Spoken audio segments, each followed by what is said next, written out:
So let me just start by acknowledging something that is obviously true and obviously very hard, and that is that the Hellerstedt decision was a tough blow. There's no question about it. I'll be the first person to say that I didn't expect it to be so lopsided.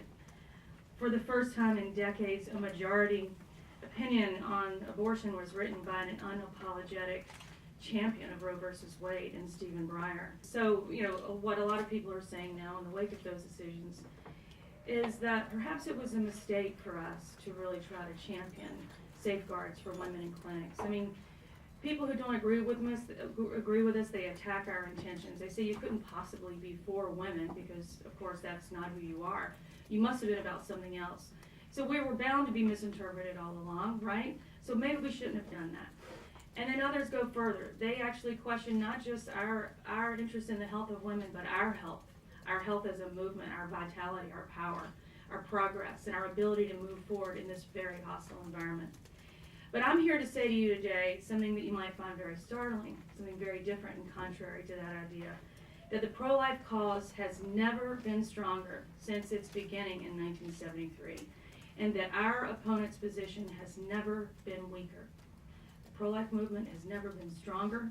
Our opponent's positioning and position has never been weaker. But before I lay out the particulars of why I believe those things are true, I want to state the fundamental reason for that progress that frankly has increased every year since Roe versus Wade. And that is this: it's the experience and belief in the reality of the child, who that person is. What child? The child that most Americans see face to face every time they look at a sonogram machine. The child we once were. The child the child that our nation's founding fathers made promises to via our founding documents.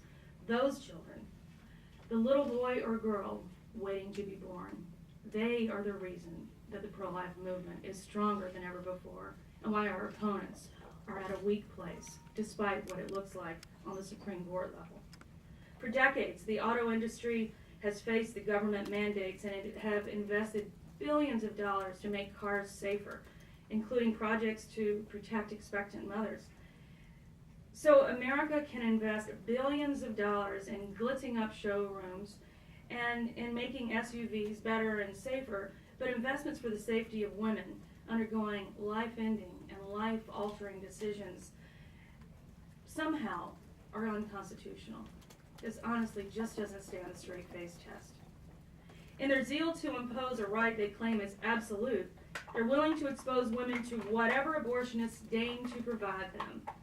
They are satisfied with self-regulation in an entity, in an industry that has been found to be dishonest and self-dealing over and over. We know exactly how squalid the results of self-regulation can be. Thanks to the revelations from many nurses and clinic workers, including Planned Parenthood nurses in Delaware, including Kermit Gosnell, the infamous abortionist, many more abortionists, including Stephen Brigham and others.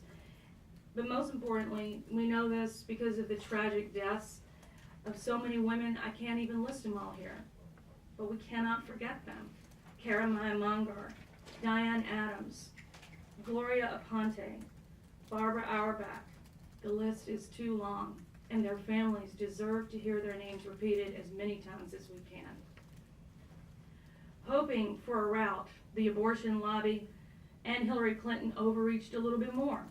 Now, after decades of consensus about the Hyde Amendment, its limit on federal funds for abortion, a limit even President Obama purported to support when he was running, they insist that taxpayers support abortion on demand. This was the argument in the health care bill, that no money could ever be spent on an abortion because we have the sacrosanct Hyde Amendment, and we're all for that. But now that there's a little bit of confidence in the belly, there is an overreach to rescind the Hyde Amendment and make us all complicit in every abortion up until birth for women who can't afford it. They insist that you and I be a part of this. What does the what does this do? Why is this an overreach? What does it do to the conscientious taxpayer? It makes them think why. First of all, it makes them think about it at all. And then it makes them think why. Is this pro-choice that I be co-opted into another person's choice? Certain or ambivalent on what the reality of abortion is, no one should be coerced by the government to provide means to such an end. It's reminiscent of what happened during the fugitive slave law, when it was forced upon free people in the North to return slaves to the South. It was very easy to keep the human rights abuse out of the minds of people who weren't viewing the abuse until they were forced to be complicit in it. This is definitely an overreach. The extreme nature of this move is already drawing fire, not just from me and people in this room who agree, but from leading Democrats recently in the last couple of weeks. Senators Bob Casey, Joe Manchin, Heidi Heitkamp, and Joe Donnelly have condemned this breach of faith with the voters for a very simple reason. The Hyde Amendment has served for 40 years as our national conscience clause on abortion. Senator Manchin goes to the point of calling the idea crazy, and he's right. He's right morally, and he's right politically. For decades, Democratic leadership supported conscience votes for at least political and often moral reasons. But Hillary Clinton has endorsed a new and radical step. And interestingly enough, longtime champion of the Hyde Amendment, Tim Kaine, has suddenly lost his voice on the subject. Suddenly it's not convenient. Suddenly it doesn't fit with the Democratic platform and Hillary Clinton's ideas about what abortion is. He's lost his voice. Is tax-funded abortion on demand now the litmus test for the new Democrats? Or I think the more important question, will this insistence upon taxpayer-funded abortion up until birth divide them, lose votes for them, and provide a catalyst for realignment along the lines of the Reagan Democrat movement? I believe it's the latter. We've seen it coming. Likewise, Hillary's draft Democratic platform pledges to oppose or overturn any measure that, in the jargon of choice, impedes access. Read everything that touches the abortion right at all. Parental notification, informed consent. Make no mistake, under a Clinton court, these consensus policies enacted by the vast majority of states are doomed. Mrs. Clinton said she would support limits on abortion only at the very end of the third trimester. Listen to this again. She will support limits on abortion at the very end of the third trimester. What does that sound like? To most of us, that sounds like your birthday. The end of the third trimester is the day of your birth. So, but there's an exception to that day, and that is life and health exceptions, which in the Doe v. Bolton decision means all sorts of things. So this is an extreme position. Ending a pregnancy at the very end is consistent with her own words in calling unborn persons, in her words, calling them unborn persons, and then in her words saying have no constitutional rights. So it really is a matter of seconds whether you have constitutional rights in her own framework. This might resonate well inside the Beltway and with a handful of urban locales and in a handful of boardrooms of abortion lobbyists. But real America and the laws of all the 4 nations in the world reject this idea. Just 2 decades ago, when Bill Clinton led the Democratic ticket, the party platform called for abortion to be safe, legal, and rare. How many times did we hear that? Safe, legal, and rare. Well, now you're going to have to rememorize that, because now safe and rare are out the window. Only legality, that's all we care about. Last month, the Obama Department of Health and Human Services blew up leading federal conscience law. This is the most significant change in our nation's history, I believe, on conscience. It ruled that the Weldon Amendment does not prevent the state of California from requiring religious institutions, Catholic universities, Christian churches, healthcare workers, to cover elective abortion for their own employees. The Weldon Amendment is anti-discrimination law, protecting any federally funded health entity that does not pay for coverage of, or refer for abortions. This is earth-shaking. This is enormous change. If you haven't heard about it yet, go back to the Constitution and read up from there and see what an enormous change this would be in the day-to-day life of Americans. It could be the bellwether for an America that is a very different place to live. The government can now force Catholic universities and Christian institutions to pay for abortions. But conscience is the safe and hallowed ground of public policy. At least that's what it should be. It should be the safe and hallowed ground of public policy. It allows partisans with the deepest disagreements over right and wrong to live together in peace as they debate amongst themselves. It is the bedrock of constitutional democracy. It's at the core of what it means to be an American. And so it goes, and as it goes, so goes our nation. Conscience is not a conservative or a liberal idea, and it is vital to the opponent of war or capital punishment as it is to the opponent of abortion or Plan B. The assault on conscience is new. It has not been democratic policy until right now. This is a battle for survival. The struggle we have waged for others, now we have to wage for ourselves. Our fight for the right to be ourselves will be furious. To be pro-life people, making pro-life decisions in our own homes, at our workplaces, in our own churches where we worship, and in voluntary associations, at the Susan B. Anthony list, operating in the public square.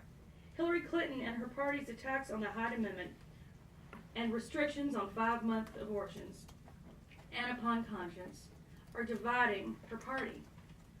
Lack of respect for the personal consciences of elected officials and of the nation in general is causing a rift that shakes its foundation and we believe is leading to a realignment in this particular election. This is a party playing defense because of narrow-minded, massive leadership overreach. Pro-life legislation, which reaches to the heart of the matter, the child, is popular among every single demographic group.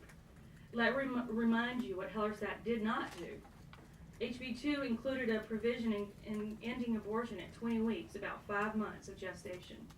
This provision was not challenged. It is passed in 16 other states.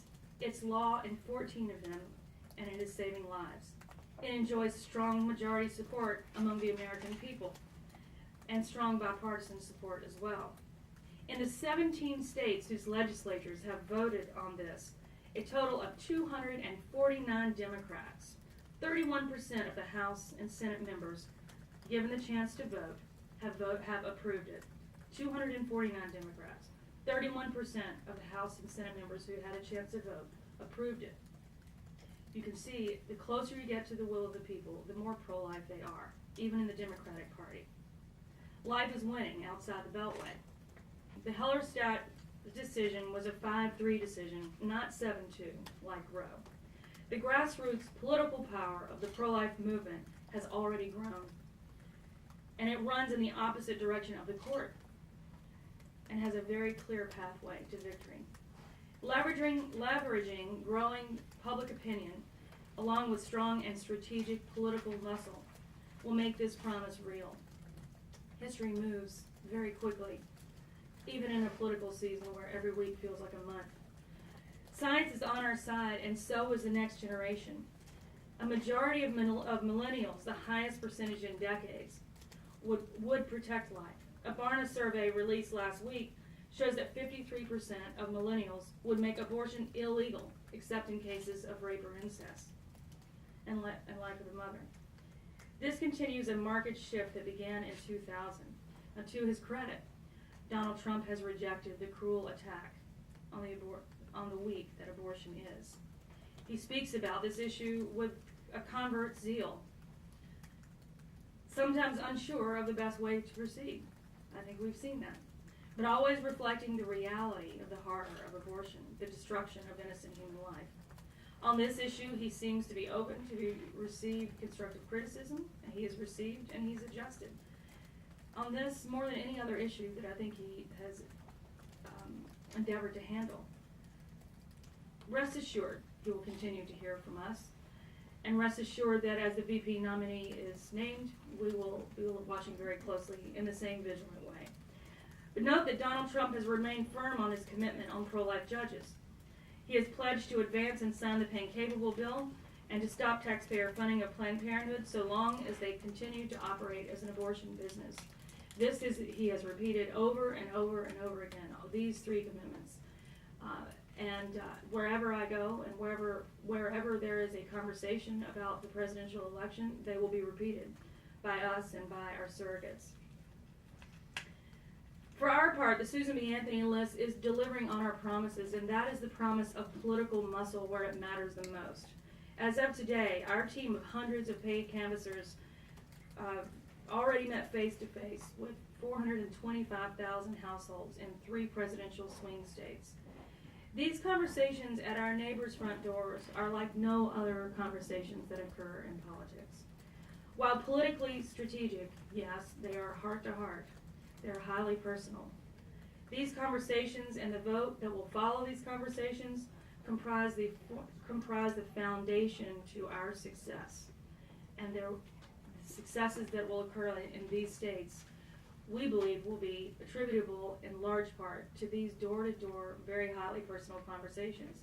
Each of these states, Florida, North Carolina, and Ohio, all feature a key Senate race. If we're going to reclaim self-government from the courts, keeping the Senate pro-life is clearly essential. And for the first presidential race in history, the pro-life effort is arguably the strongest ground game in the field. I want to repeat that because, frankly, no one expected it to be true. For the first presidential race in history, the pro-life effort is arguably the strongest ground game in the field. A decade ago, the Republican elites especially dismissed the idea that the abortion issue could ever be definitive or strong or carry the weight that economic issues could. This election will see something different. By August 15th, we will surpass the number of homes visited in all of 2014, a year where pro-life candidates triumphed at the polls and put us on the verge of epic policy victories in Congress. The members of our National Pro-Life Women's Caucus, including 158 women legislators and elected officials in 39 states, stand ready to promote and enact a new wave of pro-life laws. Overreach notwithstanding, the power and the possibility for real change resides in the pro-life cause. This is true, again, for one reason and one reason only: the undeniable fact of the life of the little child waiting to be born. The opposition's hard-hearted opposition against that child is grotesque. Their decided ignorance about the toll this takes on women, vulnerable ethnic groups, children with disabilities, reveals its compassionless soul on this issue over time. Every child has a right to live the life given to him or her. We don't get to decide whether they have that right. They just do. According to our founders, those rights existed pre-us. We cannot and we will not ever shrink from the fight for that life.